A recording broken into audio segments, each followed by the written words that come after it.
En este capítulo vamos a ver el enlace químico, el cual se refiere a las fuerzas de atracción que mantienen unidos a los átomos en los compuestos.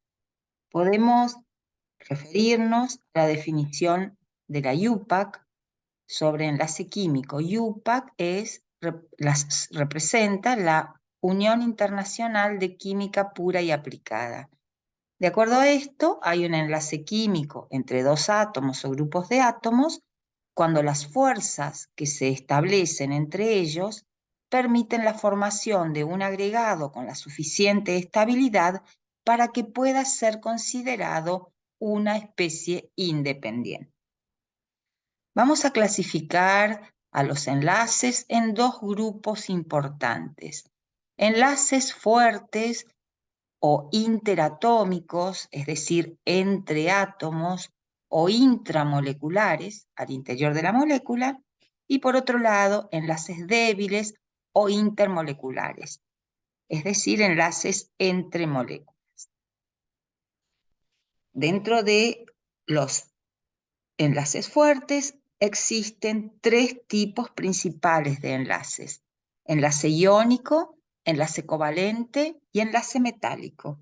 El enlace iónico es el resultado de la transferencia neta de uno o más electrones de un átomo o grupo de átomos a otro. Como resultado, tendremos interacciones electrostáticas entre cationes y aniones que se forman. Por su parte, el enlace covalente resulta de la compartición de uno o más pares de electrones entre dos átomos. Estos dos tipos de enlace representan los dos extremos. Todos los enlaces entre átomos de elementos distintos tienen al menos cierto grado de carácter tanto iónico como covalente. Los compuestos que poseen enlaces iónicos en forma predominante reciben el nombre de compuestos iónicos. Los compuestos que se mantienen unidos por enlaces covalentes se llaman compuestos covalentes. Por otro lado, tenemos el enlace metálico, en el cual cada átomo de un metal se encuentra unido a varios átomos vecinos. Los electrones de enlace se encuentran relativamente libres para moverse a través de la estructura tridimensional del cristal metálico. Algunas propiedades generales asociadas con compuestos iónicos, covalentes y metálicos se resumen en lo siguiente. En lo que hace a compuestos iónicos, son sólidos con altos puntos de fusión, generalmente mayores que 400 grados Celsius, y forman redes cristalinas. Muchos de estos compuestos iónicos son solubles en solventes polares como el agua. Casi todos los compuestos iónicos son insolubles en solventes no polares como hexano y tetracloruro de carbono.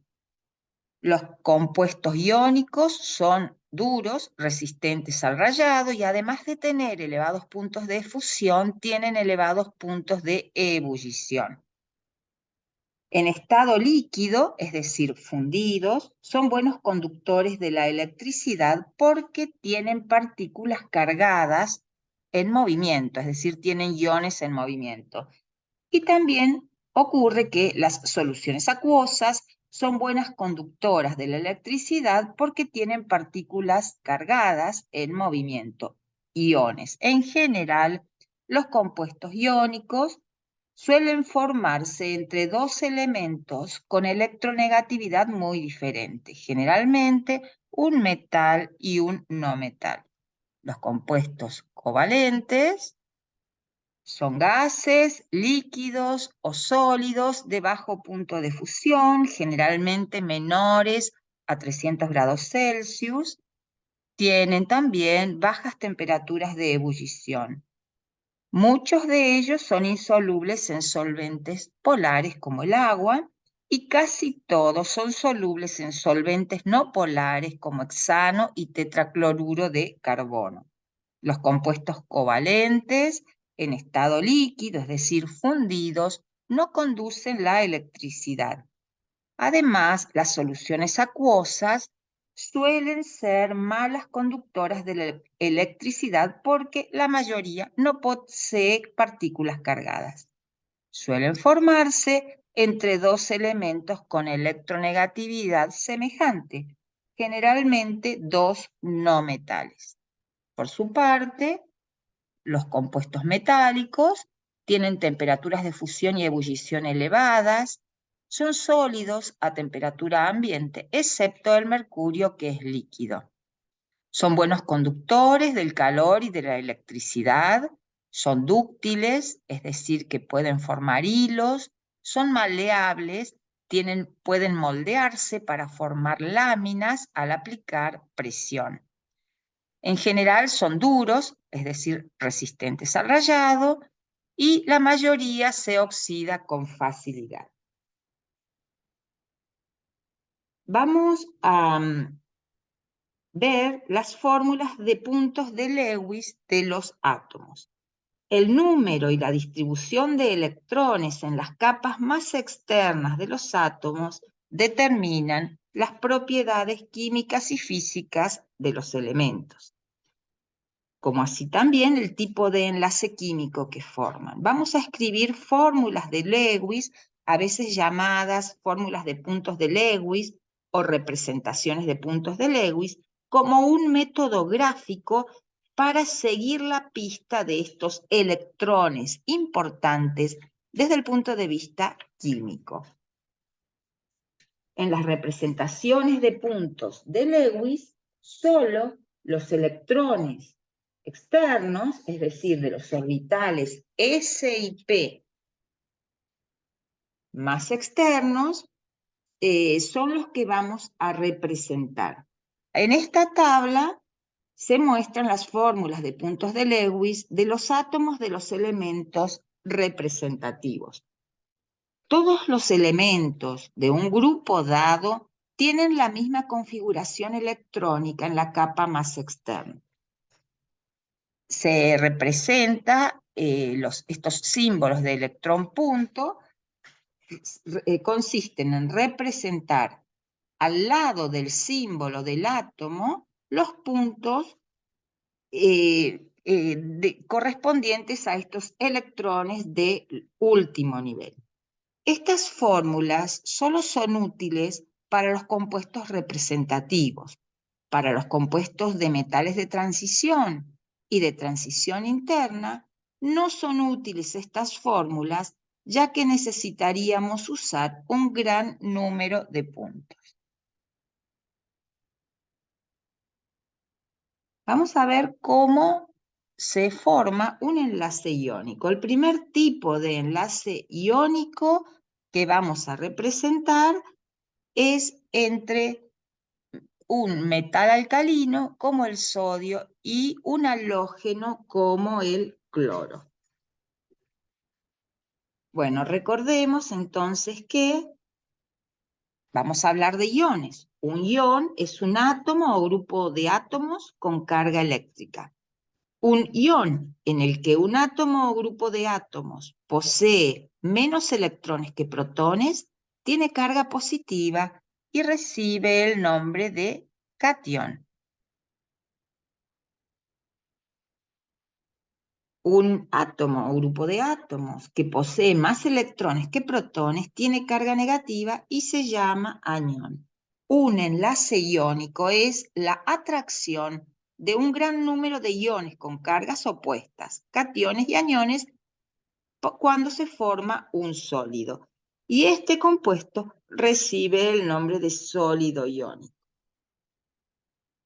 En general, el enlace iónico puede formarse con facilidad cuando los elementos que tienen baja electronegatividad y baja energía de ionización, que sería el caso de los metales, reaccionan con elementos que tienen alta electronegatividad y elevada afinidad electrónica, es decir, con no metales.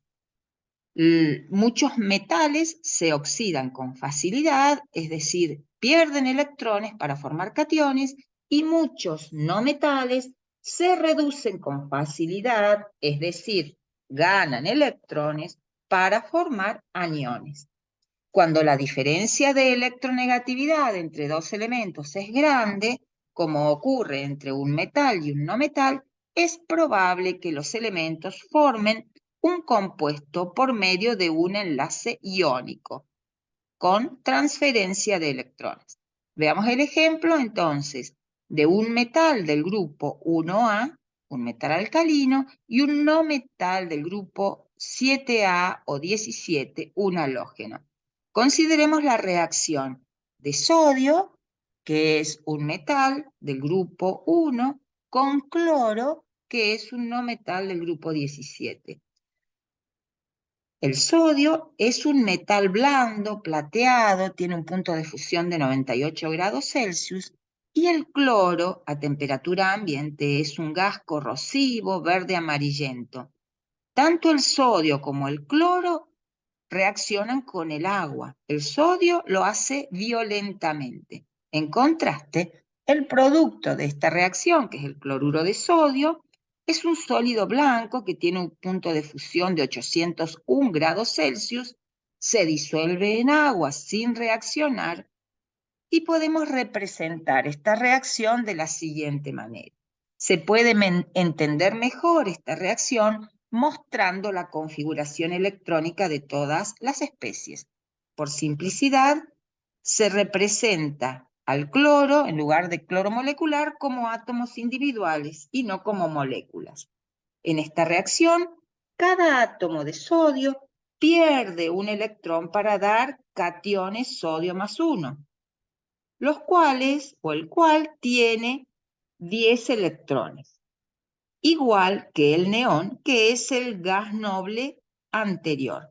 Decimos que los iones sodio tienen la estructura electrónica del gas noble del neón, es decir, el catión sodio es isoelectrónico con el neón. En contraste, cada átomo de cloro gana un electrón para dar iones cloruro, el cual tiene 18 electrones. Este número es igual al del gas noble siguiente, el argón. Por lo tanto, el anión cloruro es isoelectrónico con el argón. Estos dos procesos pueden representarse de esta manera. La pérdida de electrones es la oxidación, es decir, los átomos de sodio se oxidan para formar cationes sodio. La ganancia de electrones es una reducción. Los átomos de cloro se reducen para formar iones cloruro.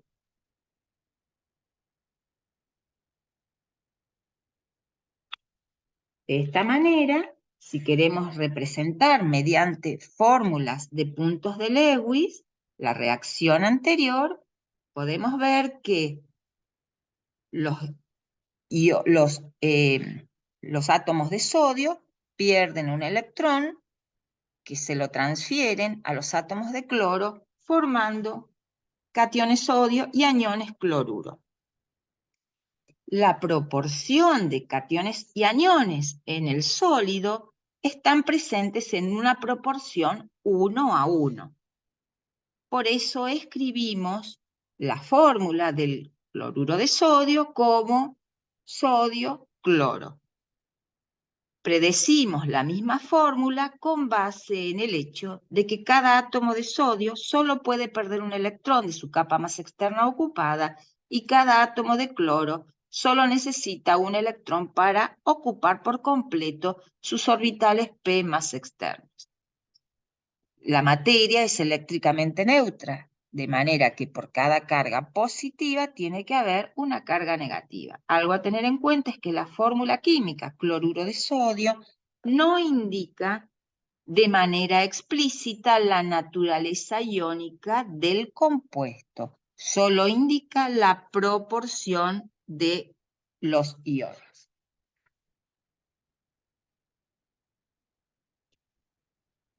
En la figura se muestra la estructura de la sal común, cloruro de sodio.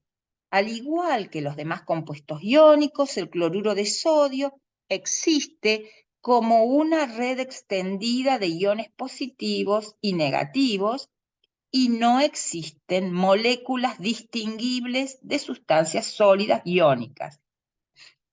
Las fuerzas que mantienen unidas a las partículas de un sólido iónico son muy fuertes. Con esto se explica por qué estas sustancias tienen puntos de fusión y de ebullición muy altos.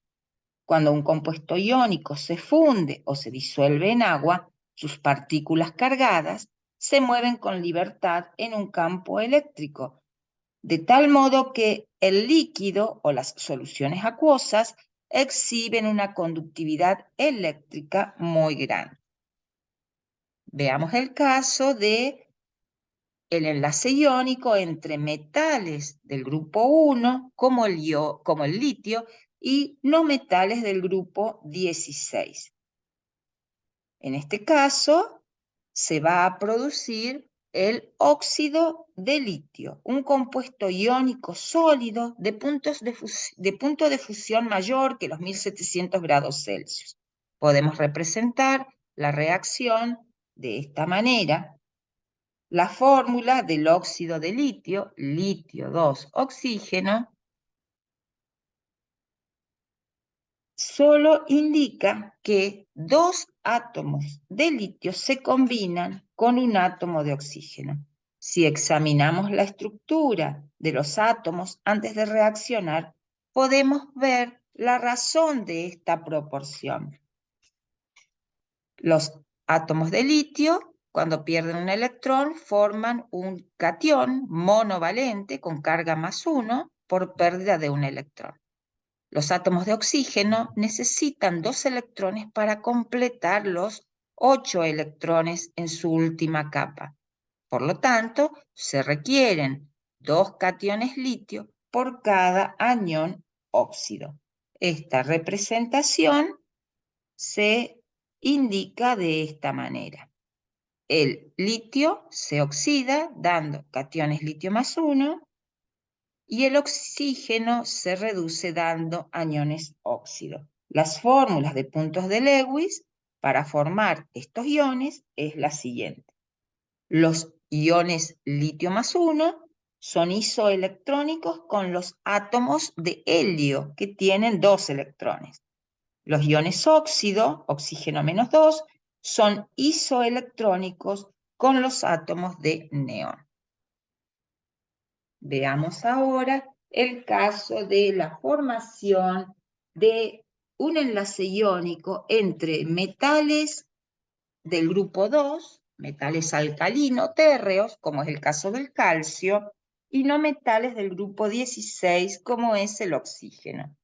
Al igual que lo que vimos anteriormente, consideremos la reacción entre el calcio y el oxígeno. En esta reacción se forma óxido de calcio, un compuesto iónico sólido de color blanco de punto de fusión muy alto, 2580 grados Celsius.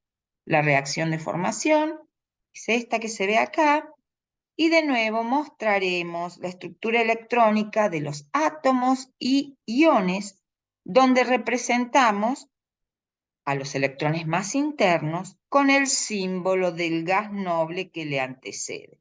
El calcio tiene la configuración del argón, seguida de electrones 4s2. Cuando se oxida, da cationes calcio +2 isoelectrónicos con el argón. Por su parte, el oxígeno tiene la configuración electrónica interna del helio sumado a 6 electrones, 2s2, 2p4. Cuando se reduce, capta 2 electrones poniéndose o haciéndose isoelectrónico con el neón, por ganancia de 2 electrones. De esta representación o esta notación de puntos de Lewis de los átomos que reaccionan y de los iones resultantes es la siguiente. Bueno, Vamos a ver ahora el caso del enlace o de la formación de enlaces covalentes. Los enlaces iónicos no pueden ser el resultado de una reacción entre dos no metales, porque la electronegatividad de estos no es lo suficientemente grande para que ocurra la transferencia de electrones. En su lugar, la reacción entre dos no metales da lugar a enlaces covalentes. Un enlace covalente se forma cuando dos átomos comparten uno o más pares de electrones y tienen lugar cuando la diferencia de electronegatividad entre los elementos, entre los átomos, es cero o es relativamente pequeña. Aquí vemos como ejemplo el caso más sencillo de enlace covalente, que es la reacción entre dos átomos de hidrógeno para formar la molécula diatómica hidrógeno 2. Tengamos en cuenta la configuración electrónica del estado fundamental de un átomo de hidrógeno aislado es 1s1, por lo tanto, el símbolo de Lewis es el átomo con un punto representando ese electrón.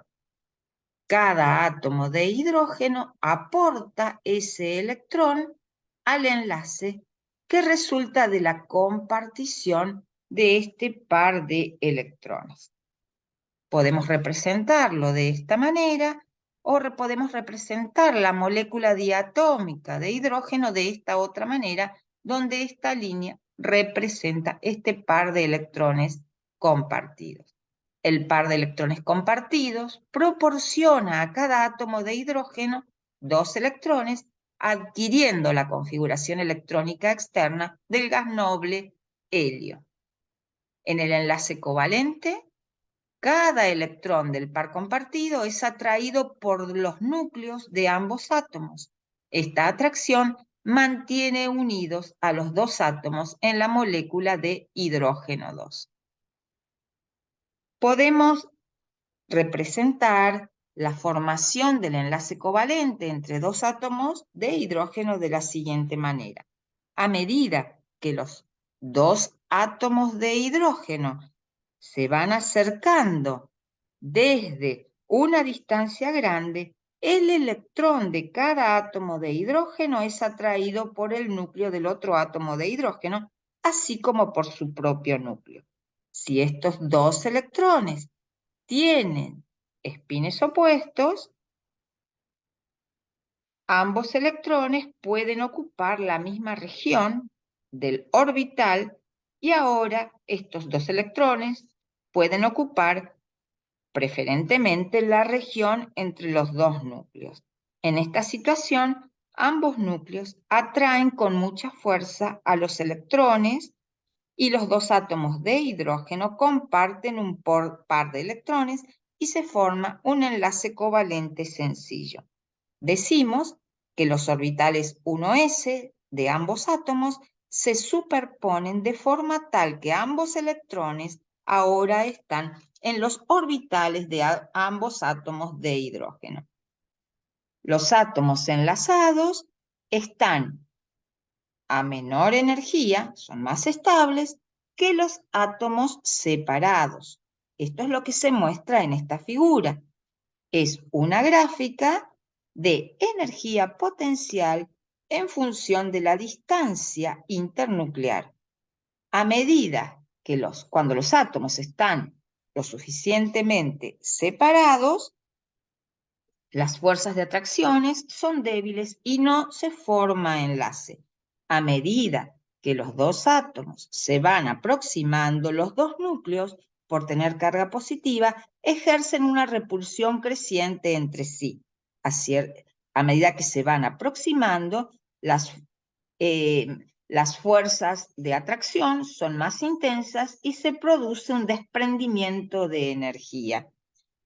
Hasta que, a cierta distancia, que en el caso de la molécula de hidrógeno es de 74 picómetros, en este caso, que es la distancia o la longitud de enlace entre o la distancia de enlace entre los dos núcleos de hidrógeno en la molécula de hidrógeno 2, también se alcanza a esa cierta distancia una energía mínima que es de 435 kJ sobre mol.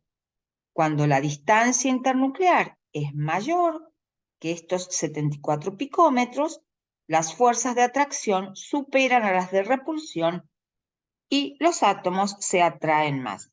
Si la separación entre los átomos es menor, que sería para esta zona, las fuerzas de repulsión superan a las de atracción, por lo que las fuerzas de repulsión dominan, la distribución es menos estable y la energía aumenta de manera considerable.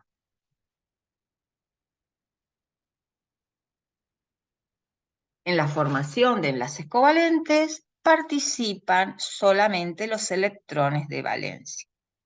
Podemos diferenciar en estos enlaces covalentes los pares de electrones que forman parte del enlace, pero también pares de electrones de valencia que no participan del enlace. A estos se los denomina pares libres o electrones no compartidos o también pares solitarios. Es el caso de la molécula del halógeno flúor, donde cada átomo tiene 7 electrones de valencia compartiendo un par de electrones. Ambas especies se estabilizan formando la molécula de flúor molecular. Otro ejemplo a tener en cuenta es la molécula de agua. Aquí hemos representado mediante una cruz los electrones provenientes del átomo de hidrógeno y con puntos los electrones del átomo de oxígeno. Esto lo expresamos así en este momento para identificar la procedencia de los electrones. Sin embargo, vamos a ver que cuando representemos moléculas no es necesario, no vamos a diferenciar quiénes aportan los electrones, dado que todos los electrones, independientemente de cuál átomo los provea, son todos iguales. En el caso de la molécula de agua, se forman dos enlaces covalentes por compartición de un par de electrones, por un lado aportado por el átomo de oxígeno y por el átomo de hidrógeno. En el caso de la molécula de agua podemos ver dos pares de electrones libres o solitarios o no enlazantes. Bueno, de acuerdo al número de electrones que participen del enlace, podemos hablar de enlaces covalentes simples, dobles o triples. Cuando se comparten dos electrones, hablamos de un enlace covalente sencillo, es decir, se comparte un par de electrones. Un enlace covalente doble aparece cuando se comparten dos pares de electrones, es decir, 4 electrones. Y un enlace covalente triple existe cuando se comparten 3 pares de electrones, es decir, 6 electrones compartidos en total. Estos entonces suelen llamarse enlaces simples, dobles y triples. Ahí tenemos moléculas representativas de un enlace simple, como es el caso de la molécula de hidrógeno, un enlace doble, característico de la molécula de oxígeno, y un enlace triple propio de la molécula de nitrógeno. Vamos a ver cómo vamos a escribir fórmulas de Lewis para representar moléculas y iones poliatómicos. Bueno, en este caso, entonces hemos visto recientemente las fórmulas de Lewis para representar un enlace covalente en el caso de la molécula de hidrógeno. Vimos también, bueno, la tenemos acá, que la formación de moléculas de hidrógeno a partir de átomos de hidrógeno puede representarse de esta manera, donde esta línea representa un enlace sencillo. También vimos recientemente la formación de moléculas de flúor. La combinación de dos átomos de flúor para formar la molécula puede escribirse de esta manera.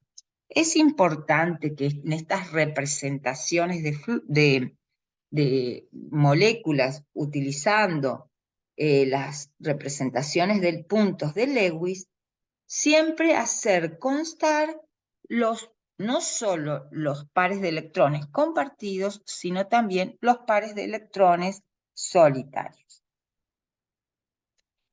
Bueno,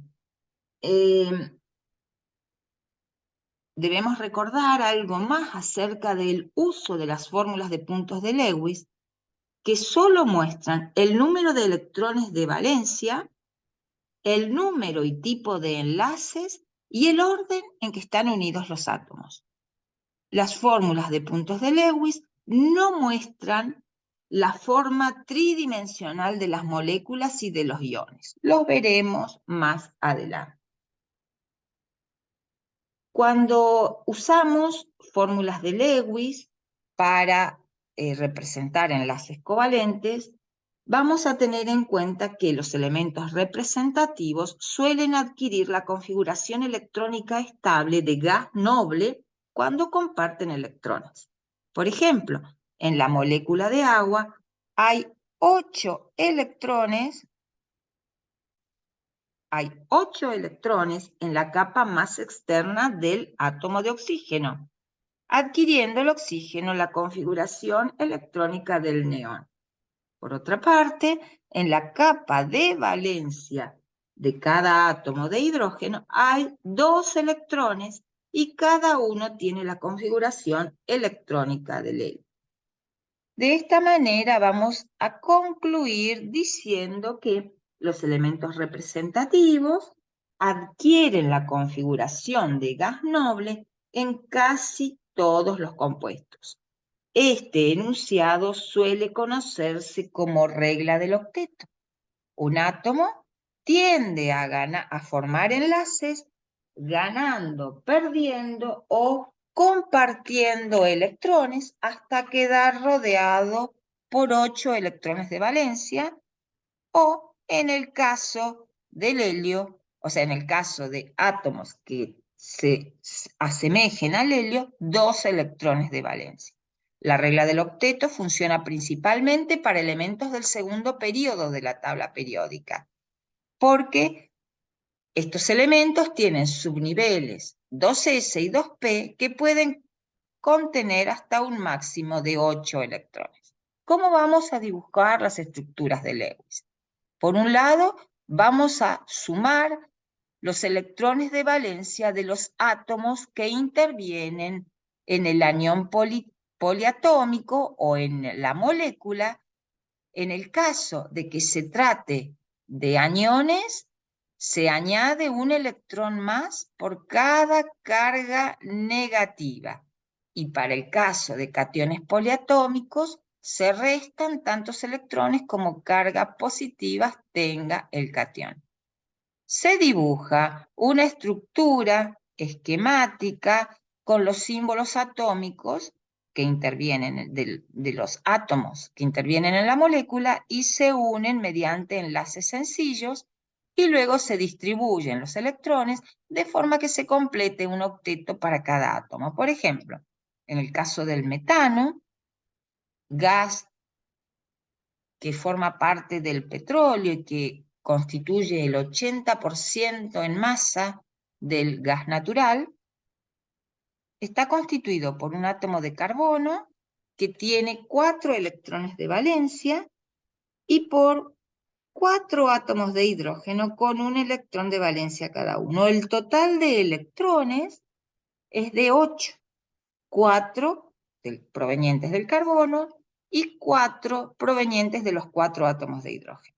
Representamos una estructura simétrica con el átomo central carbono y los 4 átomos de hidrógeno, uniendo a cada átomo por una línea indicando un par de electrones compartidos. En este caso, hemos representado una molécula con 2, 4, 6, 8 electrones.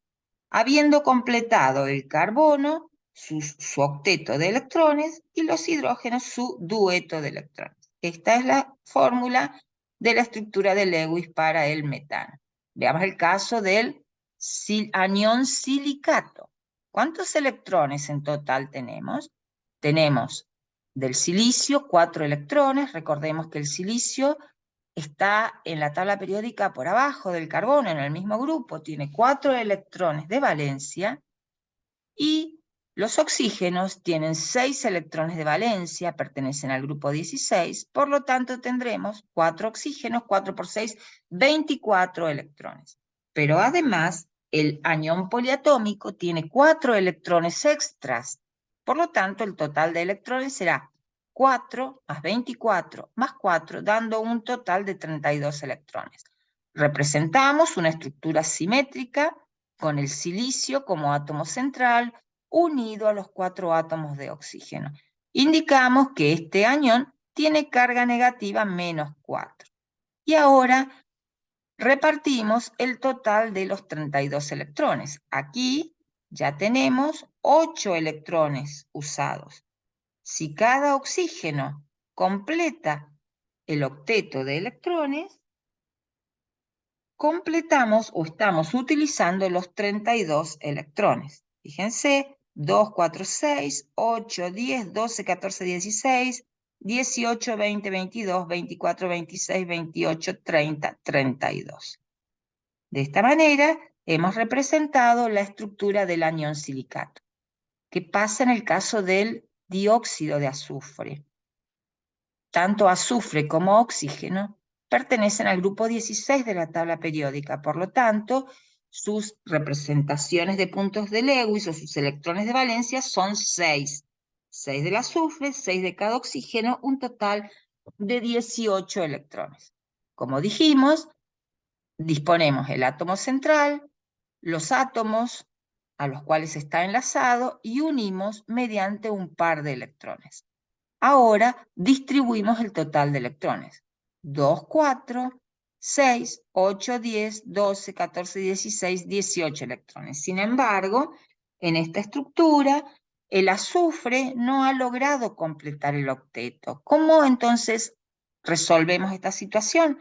Pasamos uno de los pares libres del oxígeno a compartirlos con el azufre, de tal manera que se establece un enlace covalente doble, azufre-oxígeno, y un enlace covalente sencillo, azufre-oxígeno, hacia el otro lado. Esta sería la estructura de Lewis que representa o que cumple con la regla del octeto. Sin embargo, hay algunas excepciones a la regla del octeto. Caso de moléculas con número impar de electrones, como el óxido nítrico, que tiene 5 electrones de valencia del nitrógeno y 6 del oxígeno, completando 11 electrones de valencia. Esta sería una posible estructura de Lewis para el óxido nítrico o monóxido de nitrógeno. Otros ejemplos de moléculas con esta condición son el monóxido de dicloro y el dióxido de nitrógeno. También aparecen ejemplos de excepciones a la regla del octeto en el caso de moléculas en la cual el átomo central tiene menos de un octeto de electrones. Caso de compuestos del boro o compuestos del berilio, es decir, compuestos de los grupos 1, 2 y 13.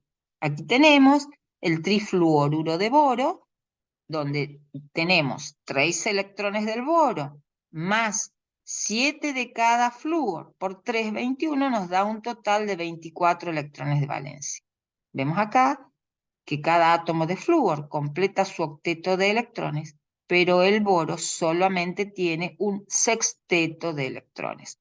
Es una excepción a la regla del octeto. Por otro lado, tenemos moléculas en las cuales un átomo, el átomo central, tiene más de un octeto de electrones.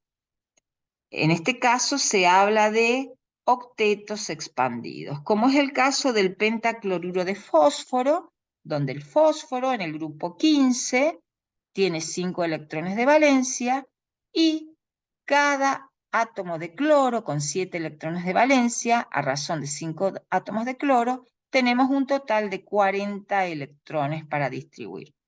En este caso, vemos que al fósforo, si bien los átomos de cloro completan el octeto, el fósforo tiene un exceso de electrones. O el tetrafluoruro de xenón, aquí vemos un compuesto de los gases nobles, por lo tanto, esa expresión de que los gases nobles no reaccionan no es real. Se conocen compuestos de los gases nobles o inertes, como por ejemplo el tetrafluoruro de xenón.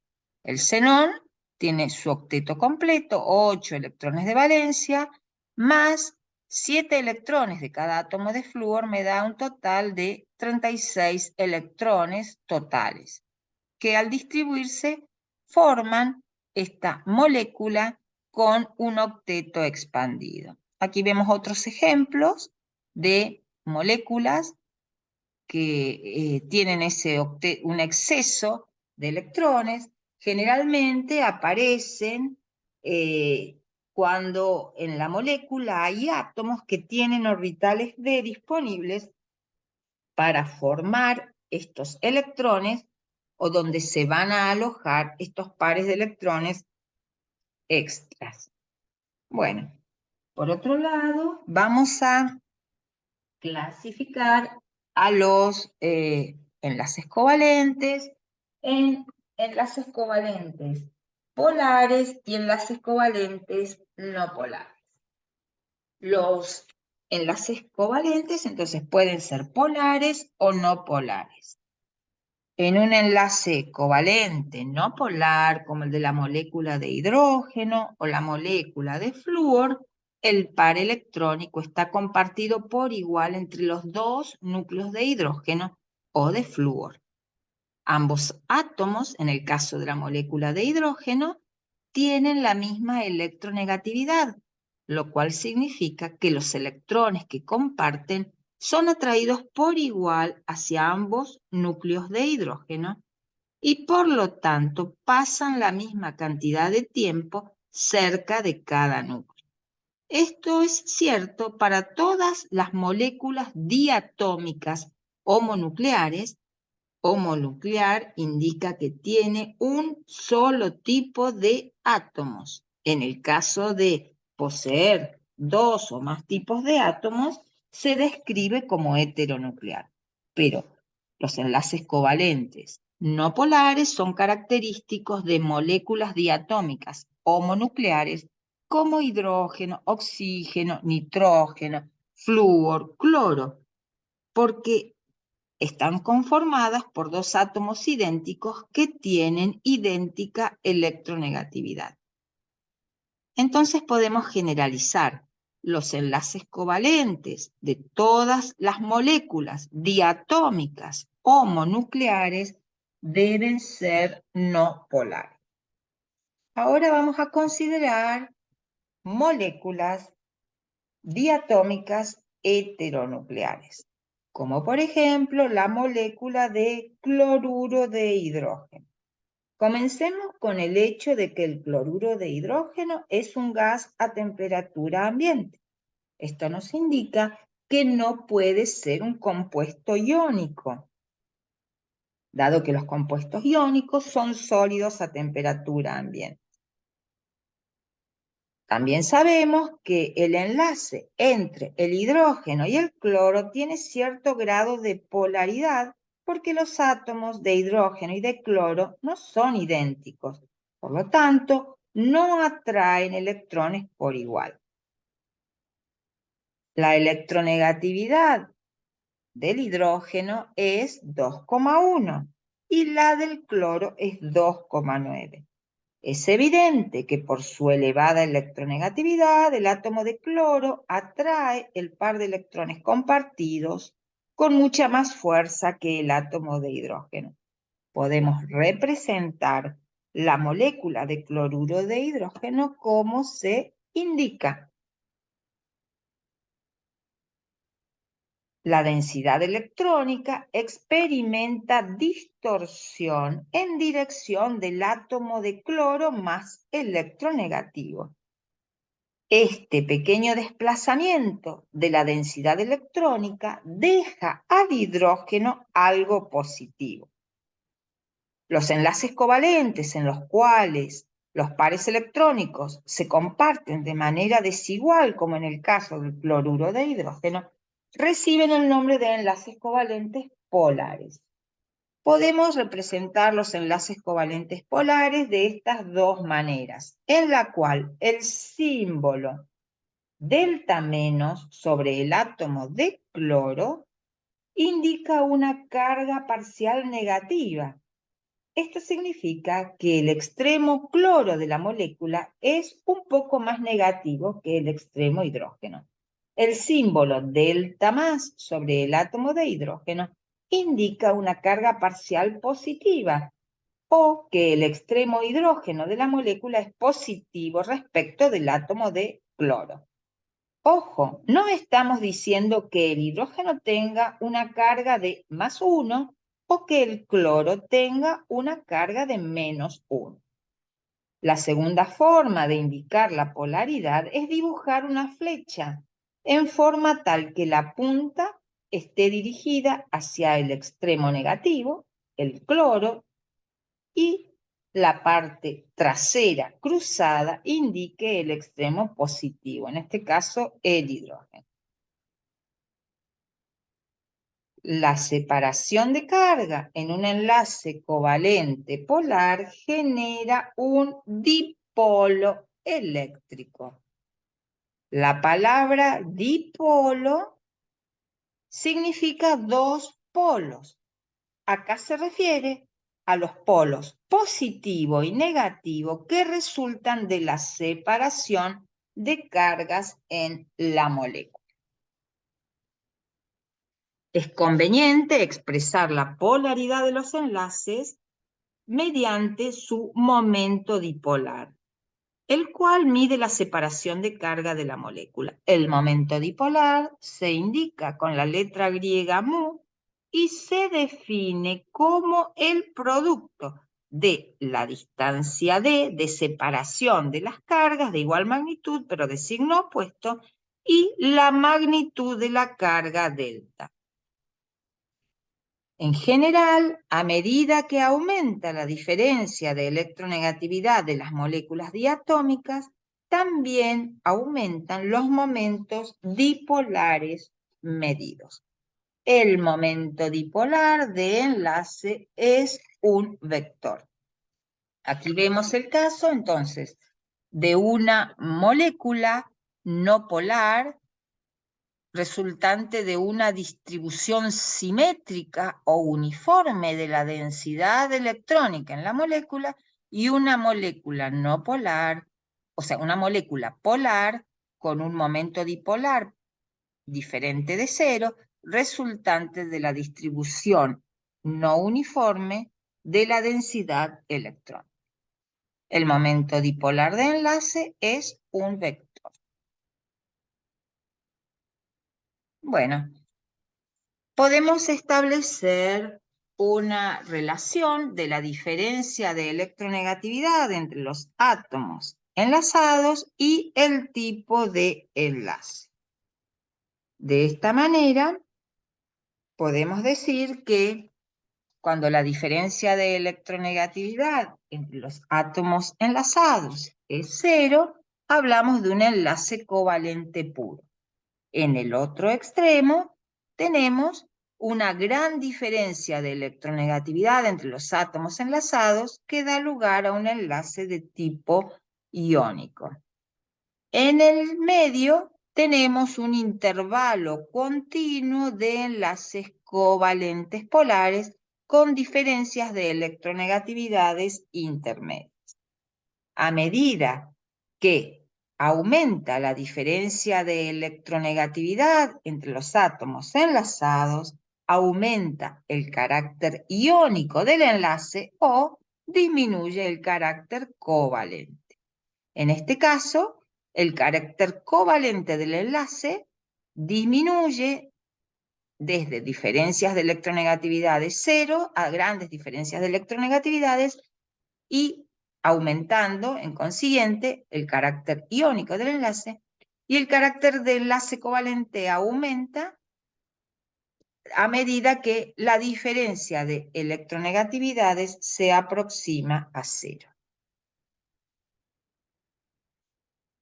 Podemos hacer mención a enlaces covalentes coordinados, que son aquellos en los cuales los electrones compartidos son aportados por uno de los átomos que forma parte del enlace. Es decir, el par compartido proviene del mismo átomo. Caso del átomo de la molécula de ácido sulfúrico, estos enlaces oxígeno-hidrógeno sí son enlaces covalentes simples, donde el enlace está formado por un electrón compartido por el hidrógeno y uno compartido por el oxígeno, igual que estos.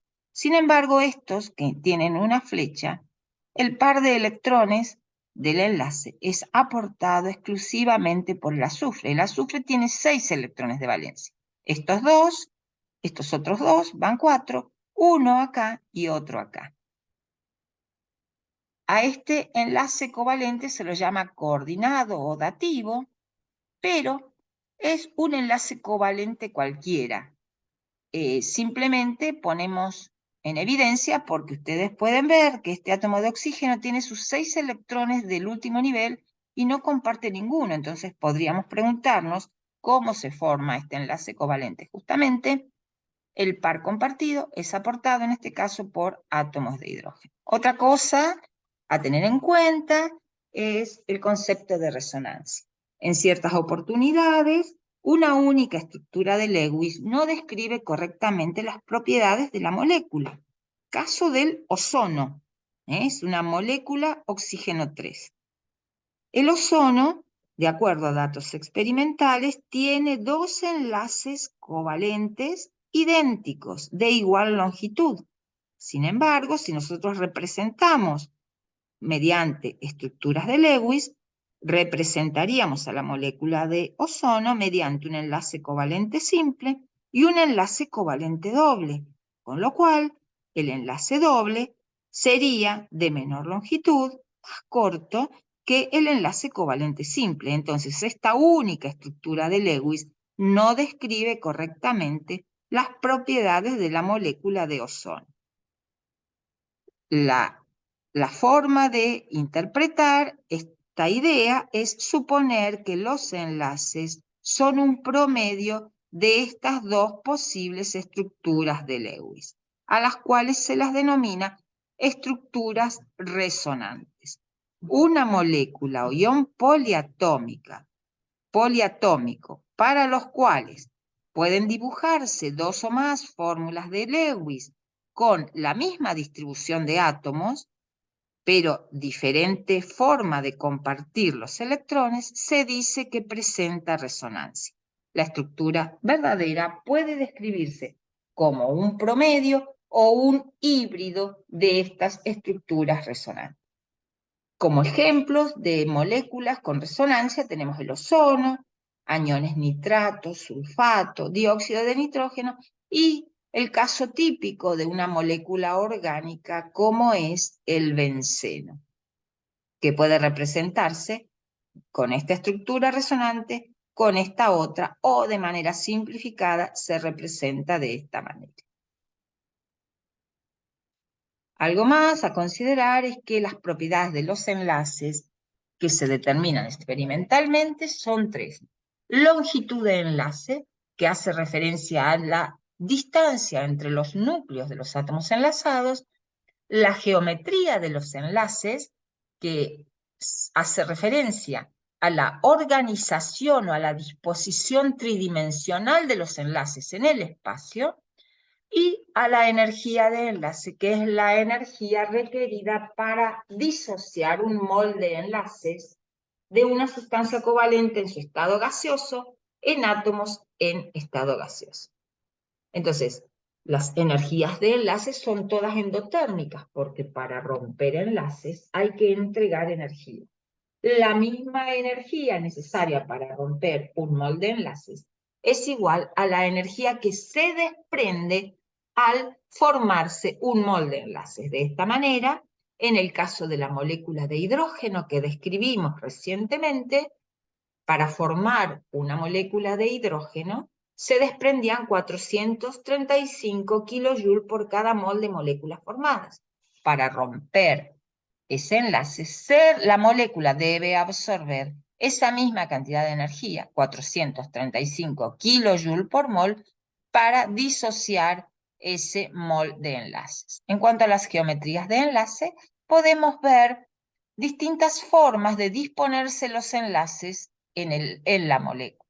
De manera lineal, para moléculas que tengan un átomo central y unidos a otros dos, de manera trigonal planar, orientándose los enlaces hacia los extremos o hacia los vértices de un triángulo, con ángulos de enlace de 120 grados y en este caso 180 grados. Tenemos estructuras tetraédricas con ángulos de 109,5 grados, estructuras bipiramidales trigonales que corresponden a dos pirámides de base triangular que coinciden en esa base, o moléculas octaédricas que también serían dos pirámides de base cuadradas que comparten esa misma base. Bueno, ahí tenemos el concepto de energía de enlace, energía necesaria para romper un molde de enlaces de una sustancia gaseosa en átomos al estado gaseoso. Hay veces que en algunas moléculas que tienen más de un molde de enlaces debemos ir rompiendo los diferentes enlaces. En ese caso hablaremos de energía de disociación del enlace, cuando hay más de un molde de enlaces para romper. En el caso de la molécula de hidrógeno, de agua, donde debemos romper un enlace hidrógeno-oxígeno resultando átomos de hidrógeno y estas partículas unidas de oxígeno y unidas a hidrógeno. Para romper este enlace se requieren 502 kilojoules. Nos queda un enlace resultante para romper en sus átomos hidrógeno y oxígeno, lo cual requiere 427 kilojoules. El total de energía, la energía de disociación, será la suma de las energías para romper los dos enlaces, dando un total de 929 kilojoules. Hablaremos de una energía de enlace promedio, hidrógeno-oxígeno en el agua, como este valor de la energía de disociación dividido 2, es decir, la energía de enlace promedio, hidrógeno-oxígeno en la molécula de agua será 464,5 kilojoules por cada mol de enlaces. Y por último veremos el último tipo de enlace fuerte, que es el enlace metálico. El enlace metálico se explica por las fuerzas de atracciones entre iones metálicos con carga positiva y electrones libres, móviles, deslocalizados, pertenecientes al cristal como un todo, al cristal metálico. Con deslocalizados estamos indicando que esos electrones no están confinados al espacio entre los dos núcleos, sino que tienen libertad de moverse por todo el cristal metálico. Este modelo de enlace metálico es lo que se conoce como modelo del mar de electrones.